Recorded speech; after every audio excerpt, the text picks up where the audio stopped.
Muy queridos jóvenes, bienvenidos pues a esta clase de práctica 7. Quisiéramos comenzar esta clase con un corto devocional. Vamos a inclinar el rostro para orar. Querido Señor, te damos gracias por tus bendiciones, por tu amor, por darnos la oportunidad de en esta clase pues hablar de temas tan importantes como el crecimiento de iglesia. Te pedimos tu dirección, que tú puedas dirigirnos para que en la realidad de nuestras iglesias locales, pues cambien muchas cosas, producto de la intervención de tu Espíritu Santo. Bendiciones que te pedimos en el nombre de Jesús. Amén. Bien, mis queridos, quisiera que me acompañen en el libro de los Hechos, el capítulo 2, verso 43 en adelante. La palabra de Dios dice: y sobrevino temor a toda persona, y muchas maravillas y señales eran hechas por los apóstoles. Todos los que habían creído estaban juntos y tenían en común todas las cosas, y vendían sus propiedades y sus bienes y los repartían a todos según la necesidad de cada uno. Y perseverando unánimes cada día en el templo y partiendo el pan en las casas, comían juntos con alegría y sencillez de corazón, alabando a Dios y teniendo favor con todo el pueblo. Y aquí está la parte que queremos enfatizar en esta mañana. Y el Señor añadía cada día a la iglesia a los que habían de ser salvos. Piense que el ritmo del crecimiento de la iglesia primitiva, de la iglesia de Dios, al comienzo del cristianismo, al comienzo de este movimiento llamado el camino, era un ritmo donde todos los días se añadían nuevos miembros a la iglesia. La Escritura no deja al azar este asunto y coloca pues la cantidad de personas que ingresaron a la iglesia. Dice pues el mismo libro de los Hechos que después del primer discurso de Pedro, ahí en el capítulo 2, alrededor de 3,000 personas entraron al reino de los cielos a través de pertenecer a la iglesia, a través del bautismo. Durante muchos años esta iglesia se ha debatido en el problema de tener que ingresar miembros a la iglesia, meter miembros a la iglesia a través del bautismo, pero con la triste realidad de que se salen luego por la puerta trasera, como decimos nosotros coloquialmente en el argot adventista. Lo interesante es que Dios quiere un crecimiento en donde estas personas puedan ingresar y puedan permanecer.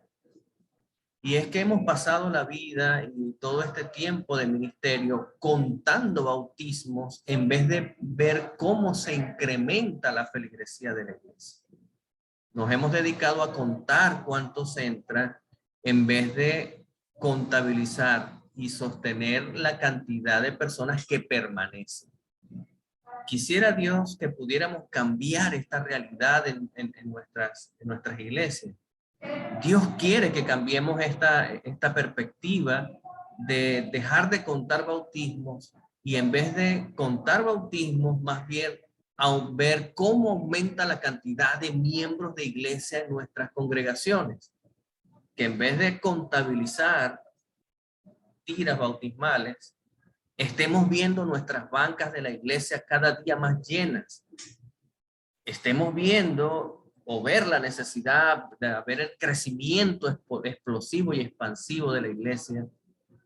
Más bien tengamos que abrir nuevos templos, construir nuevas congregaciones para poder colocar a las nuevas personas que están ingresando a los miembros de la iglesia. Ese es el sueño de Dios. Eso es lo que Dios está colocando allí en la Escritura. Eso es lo que Dios quiere que nosotros cada uno, como pastores de la Grey, como los responsables de llevar el mensaje de Dios, los responsables de dirigir a la iglesia de Dios hacia el crecimiento, vayamos hacia esa dirección. Dios lo logró en el principio.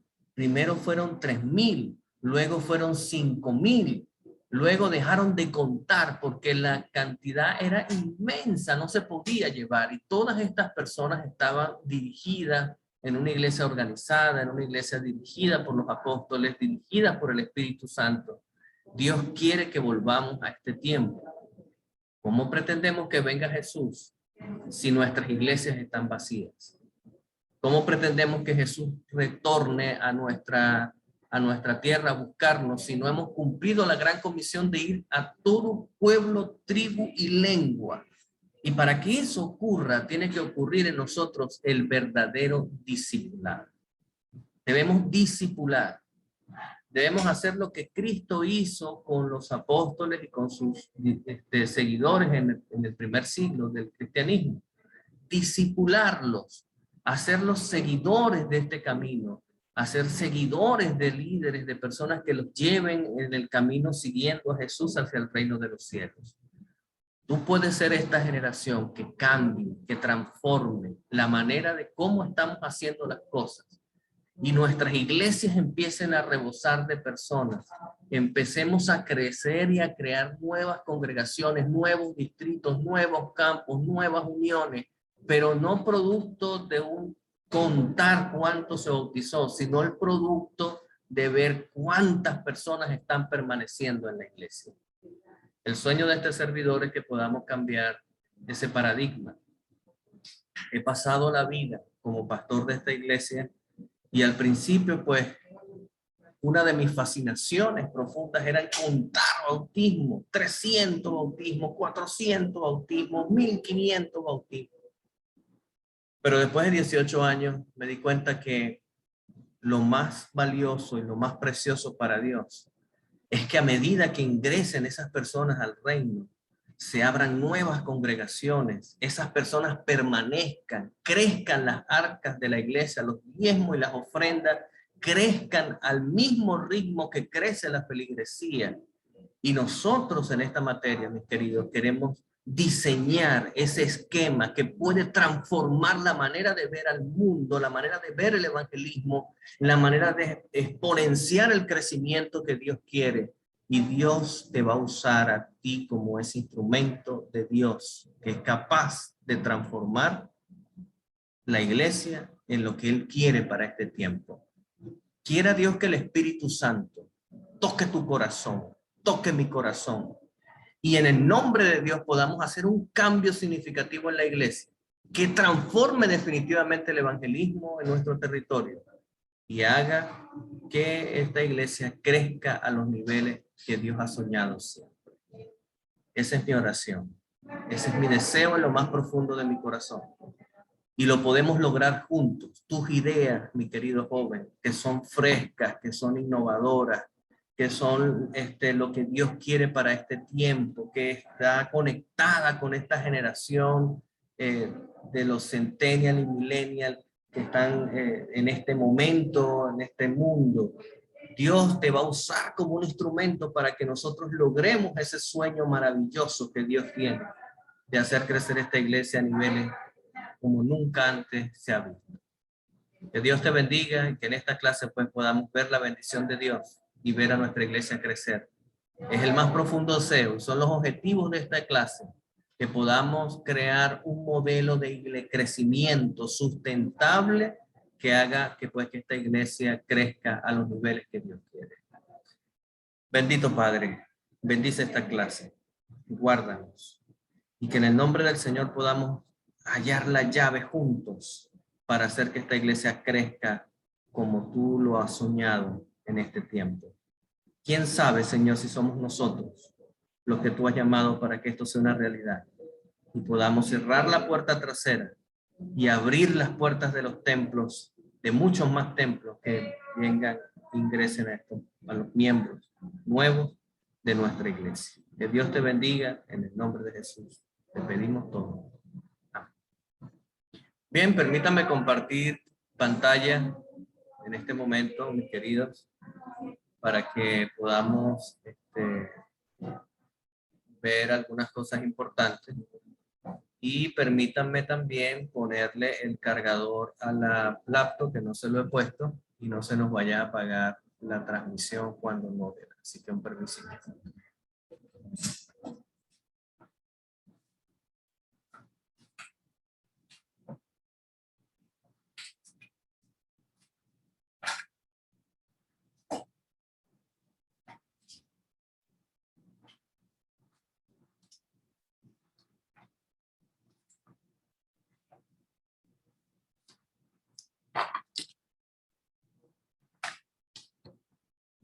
Bien, aquí estamos. Entonces vamos a compartir pantalla porque quiero hablar sobre unas cosas muy importantes que tienen que ver con esto, porque en la iglesia se ha debatido pues en este asunto. No, pastor, que es que queremos calidad, queremos que es que el miembro esté bien enseñado, que sea el que vaya a permanecer, y entonces aquí está, pastor, un miembro le traje aquí y ese es lo que ganamos este año.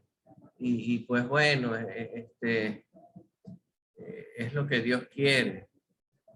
Pues bueno, no sé si, y creo que Dios también le interesa la cantidad, ¿no? Y Dios quiere un crecimiento explosivo y expansivo para la iglesia, no solamente la calidad y la cantidad. No creo que Dios esté en ese debate, creo que somos los seres humanos que estamos en ese debate.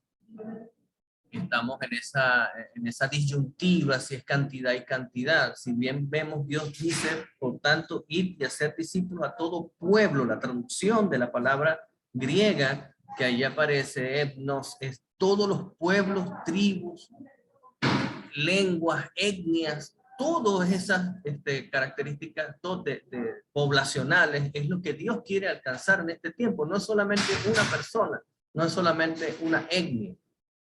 Así que vamos a ver algunos principios pues, compartidos allí por el pastor Osmar González, que es nuestro secretario de la Unión, que nos van a servir de orientación para este tiempo y que nos va a dar como el marco y el contexto de lo que nosotros necesitamos entender con respecto a lo que es el crecimiento. La iglesia, ¿verdad? Como organismo vivo, puede crecer o decrecer y morirse. Como cualquier ser viviente, pues puede hasta enfermarse. Y nosotros como pastores tenemos que cuidar de que eso no ocurra con nuestra iglesia o mantenerla lo más saludable posible. La ciencia que estudia el fenómeno misiológico se llama crecimiento. Y se han hecho estudios sociales, científicos, bíblicos para determinar las características específicas y comunes que hacen que realmente las iglesias puedan crecer. Este término de crecimiento, ¿verdad? Incluye todo lo que implica llevar hombres y mujeres que no tengan ninguna relación personal con Jesucristo a la comunión con Él y a la membresía de la iglesia. Eso lo dice pues este estudioso Wagner en el año 1985. Se podría hablar de crecimiento cuando hay crecimiento cuantitativo y cualitativo, y son dos cosas totalmente diferentes, ¿verdad? Cuando hablamos de cuantitativo estamos hablando de cantidad, y cuando estamos hablando de cualitativo pues estamos hablando de calidad o la cualidad que tiene o la calidad que tiene pues el crecimiento que se está haciendo. La realidad es que el uno sin el otro no es saludable. No puede haber un crecimiento saludable si solamente hay un crecimiento cuantitativo sin el cualitativo. Y si hay un crecimiento cualitativo sin el cuantitativo, tampoco tenemos un crecimiento saludable. Si solo tenemos crecimiento cuantitativo, la iglesia se convierte en un club secular. Y si solo tenemos crecimiento cualitativo, bueno, es un club espiritual para aquellos que se reservan el derecho y son los especiales, los únicos que pertenecen a la iglesia. La iglesia del Nuevo Testamento experimentó de manera equilibrada estos dos tipos de crecimiento y ya lo vimos. Jesús añadía cada día a los que habían de ser salvos y deja escritas las cantidades que no eran pequeñas para una ciudad pequeña como Jerusalén. 5,000, 10,000, 3,000 personas, era una cantidad enorme. Pero la calidad pues también estaba comprometida y ambos, ese equilibrio estaba allí establecido en lo que respecta al crecimiento de la iglesia. No se contraponen, no se contradicen, se complementan. Tiene que haber un complemento de una cosa y la otra. Y el detalle es que si nos dedicamos solamente a sumar bautismo, nos vamos a convertir en personas expertas en que las personas se bauticen, pero si no lo hacemos de manera con calidad, no vamos a crear ningún tipo de estrategia para que las personas que ingresen tengan las características necesarias para tomar la decisión y puedan permanecer en el tiempo. El problema no lo tiene el bautismo, lo tiene la forma como nosotros estamos haciendo el discipulado, atrayendo a las personas. Bueno, definitivamente Dios tiene algo con las cantidades. La deidad y la cantidad. Para Dios está totalmente interesado en la cantidad. Vamos a ver un ejemplo. Génesis 12:3, por ejemplo. Génesis 12:3 tiene un ejemplo bien interesante. Vamos a leerlo rapidito para que lo podamos compartir y usted lo pueda analizar tranquilamente. Génesis 12:3 dice lo siguiente: bendeciré a los que te bendijeren y a los que te maldijeren maldeciré, y serán benditas en ti todas las familias de la tierra. ¿Qué te dice eso con respecto a lo que Dios, si Dios le interesa la cantidad o no? Dios quería salvar solo a una familia, solo a 2 familias, solo a 3 familias, solo a 10 familias, solo a 1000 familias. No, Dios está diciendo que Él quiere bendecir a todas las familias de la tierra. ¿Y cuántos son todas las familias de la tierra? Las familias de la tierra es muchísima gente. El mismo versículo 6 dice: y pasó Abraham por aquella tierra hasta el lugar de Siquem, hasta el encino de Morré, y el cananeo estaba entonces en la tierra, y apareció Jehová a Abraham y le dijo: a tu descendencia le daré esta tierra. Y edificó allí el altar a Jehová, quien le había aparecido. Luego pasó por allí en el monte de oriente de Betel y plantó su tienda, teniendo a Betel en occidente y a oriente. Y fíjense que Dios le está diciendo pues que Él va a habitar toda esa tierra, todo ese lugar. También el verso 19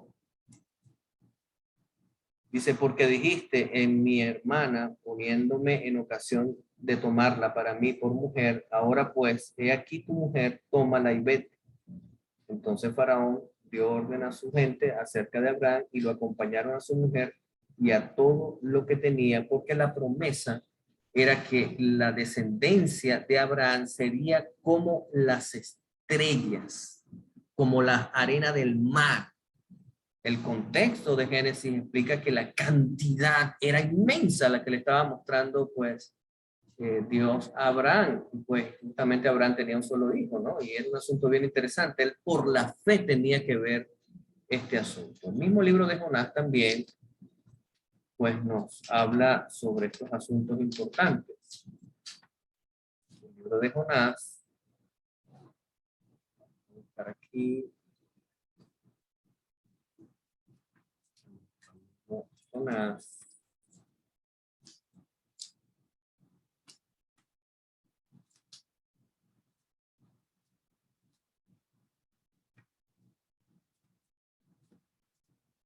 Aquí que parece que mi Biblia se le perdió el libro de Jonás, pero ya lo vamos a encontrar.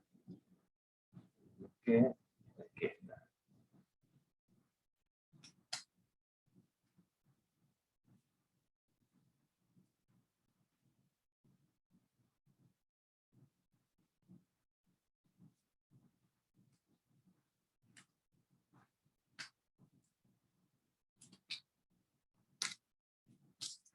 Libro de Jonás, el capítulo 4, versículo 11, también tiene una expresión interesante de cómo a Dios también le importan las cantidades.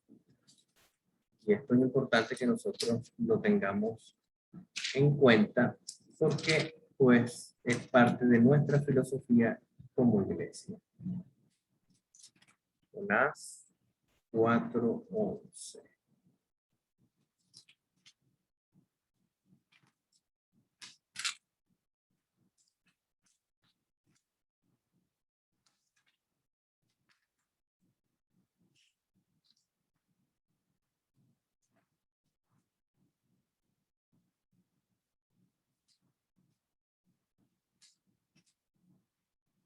Jonás 4:11 dice lo siguiente: y no tendré yo piedad de Nínive, aquella gran ciudad donde hay más de 120,000 personas que no saben discernir entre su mano derecha y su mano izquierda, y muchos animales.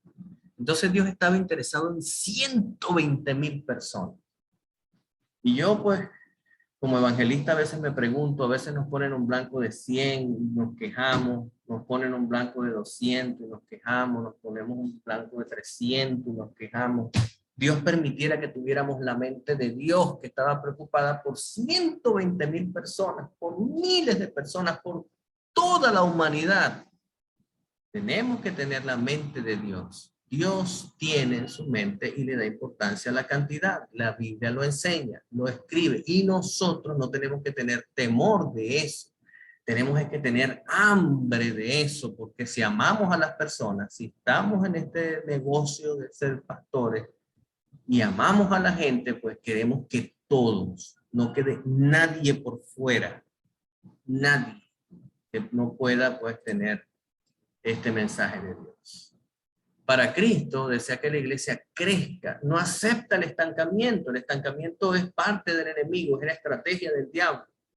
Los pescadores de hombres, como en Marcos 1:17, y la semilla de mostaza, como en Mateo 13:31, y la red, como en Mateo 13:47, la vid en Juan 15, y la oveja perdida, demuestran que Jesús estaba interesado en que muchas de las personas que se le acercaran a él, o que nuestro trabajo como evangelista, nuestro trabajo como haciendo el crecimiento en la iglesia, sea lanzar la red, buscar la oveja perdida, así como la semilla mostaza, que es pequeña, pues se extiende y se convierte en un arbusto gigantesco. Esa es nuestra visión y ese es nuestro trabajo. Para el Espíritu Santo la cantidad es importante. En Hechos 1:15 eran 120 discípulos, en 2:41 eran 3,000, en Hechos 4:4 se añadieron 5,000, en Hechos 5:15 aumentaban en gran número, que ya no los contaban porque eran demasiados. En el 6:1 crecía y en el 6:7 se multiplicaba. Entonces imagínense que el crecimiento era exponencial. Y Dios se interesa porque nuestro crecimiento sea de esa manera, porque Dios quiere venir a buscarnos pronto. El estancamiento es una estrategia del diablo para trazar la segunda venida de Cristo. Y nosotros no podemos jugar a esa estrategia. Tenemos que jugar a la estrategia de Dios. Para Dios la calidad también es importante. Todo el Antiguo Testamento está lleno de ejemplos de por qué la calidad espiritual lo era. Cuando la calidad era buena, había bendiciones, y cuando la calidad era mala, había consecuencias terribles. Por eso es que ambas cosas tienen que estar casadas, juntas, no pueden ir separadas. Calidad y cantidad, pues son hermanas y se abrazan. Para Cristo la calidad es importante. Los buenos discípulos eran reconocidos por sus frutos. 1 Corintios 3:13-15 dice, pues, los símiles de la sal y la luz, la parábola de los siervos fieles e infieles, describen a una calidad de discípulos que eran los que hacían que el reino crezca. Discípulos de mala calidad estancan la iglesia, paralizan el evangelismo, dañan la cosecha, pudren el fruto.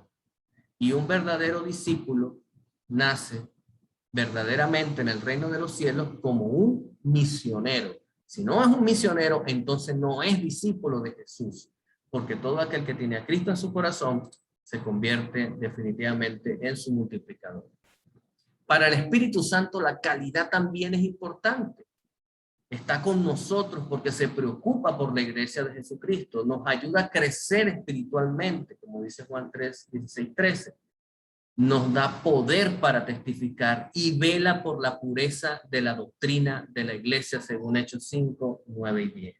Entonces, fíjense que para Dios estas dos cosas no tienen problema, no hay divorcio. Están comprometidas con este asunto del crecimiento espiritual. Una enfermedad eclesiástica es simplemente una situación donde la iglesia local impide y afecta el crecimiento natural de la iglesia. ya sea por prejuicios al evangelismo, ya sea porque hay resentimiento contra pues, la estructura denominacional, o por apatía espiritual o enfermedad espiritual. Bueno, entre las enfermedades pues está la desnutrición, una muy baja calidad en la nutrición de la iglesia, en el estudio de la Biblia, en el estudio de la escuela sabática, en la predicación en el púlpito. Está también lo que llaman el síndrome de Elí, ¿verdad? Y ya sabemos cuál es el problema de Elí. El problema de Elí era que no estaba pendiente de sus hijos, dejaba que sus hijos hacían y hicieran pues como deshicieran, y no les daba problemas para él no meterse en problemas con los hijos. Entonces un descuido, una negligencia en lo que ocurre con la iglesia. Esos son los problemas bíblicos. Ahora, en los problemas antropológicos pues está nuestra ceguera social, donde realmente nos vemos a nosotros mismos, nos aislamos en nuestras burbujas de vida social y no queremos salir afuera a buscar a otros. Está la coinonitis, es en donde todo es compartir y felicidad y vamos hacia amigos, nosotros mismos, todo se convierte en un club social. Pues está la eniquitis, pues que tiene que ver con las etnias, en donde pues nos centramos en nosotros mismos, nos hacemos pues un evangelismo introspectivo, solamente trabajamos para los que están dentro de la iglesia y no para fuera de la iglesia. Está la ociositis, donde nadie quiere hacer nada, sino dormir todos los sábados en la tarde, en la mañana llegan a las 11 de la mañana, no reciben sábado. Y pues, y la peor de todas para mí, el tradicionalismo, en donde como todo se ha hecho de la misma manera siempre, ¿verdad? Entonces no podemos hacer ningún cambio, ningún tipo de modificación, porque entonces estamos rompiendo las reglas de la iglesia y estamos destruyendo todo lo que la iglesia ha hecho hasta ahora, todo por quedarnos en el mismo sitio donde estamos. Si seguimos haciendo las cosas igual, de la misma manera como la estamos haciendo hasta ahora, vamos a obtener los mismos resultados. Muchachos, tenemos que romper los paradigmas, tenemos que cambiar los esquemas, tenemos que poner las cosas patas para arriba, o en el término pues más, más técnico, pues hacer reingeniería con los métodos tradicionales que tenemos y buscar métodos que sean mucho más relevantes para este tiempo. También está pues la cooperación excesiva, a veces cooperamos tanto que nos diluimos y finalmente no damos el mensaje. Pues a veces las iglesias ya están en lo que es la vejez, hay iglesias que no tienen jóvenes, hay iglesias que ya están envejeciendo, porque todas las instituciones, todas incluyendo la iglesia, tienen su ciclo de vida, pues su nacimiento, su pináculo, su descenso y su muerte, hasta que si eso puede evitarse si se hace un proceso de reingeniería y de reimpulso de la iglesia y para que ella pueda mantenerse adelante. Ahora, definitivamente entonces los principios del crecimiento, Dios quiere el crecimiento. Una iglesia cristocéntrica, ministrada por el Espíritu Santo, donde el hombre y el Espíritu Santo se unen como un todo, como un solo hombre, con la unión de lo divino y lo humano, y el Espíritu Santo repartiendo los dones espirituales, hace que ese cuerpo sano vaya y cumpla la misión. La oración de la comunidad de creyentes, cómo alcanzar a otros, y debemos estar en un evangelismo permanente, porque el evangelismo es un estilo de vida. Estos principios son los que deben permear tu iglesia, debes inocularla con ellos para pues sanarla espiritualmente. Un pastor comprometido, una congregación productiva, un buen testimonio, un control de las actitudes negativas y una planificación estratégica intencional, no hacer las cosas por hacerlas o nada más hacer las actividades por hacerlas, sino que todo tenga una intencionalidad para ganar a otros. El dinero, por supuesto, debe recaudarse para este fin. Por eso nosotros tenemos que mejorar nuestra mayordomía. Y por eso les hablé al principio de que tenemos que, así como crece la iglesia, debe crecer la mayordomía. No puede haber crecimiento en número de miembros sin crecimiento el número de ofrendas a la iglesia, porque entonces no es un crecimiento sano. Debemos pues buscar lugares estratégicos para crecer, grupos de personas especiales a atender, crear puentes en las sociedades para que las personas puedan tener contacto con nosotros, tener una acción social permanente. Y no estoy hablando solamente de regalar comida y ropa.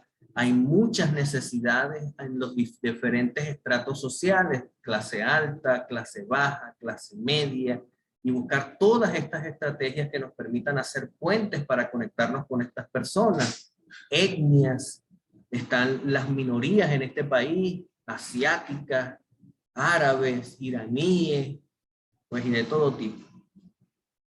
En los grupos pequeños y la metodología de los grupos pequeños definitivamente va a ser el puente o la estructura organizacional que nos va a permitir ese crecimiento explosivo. Bien.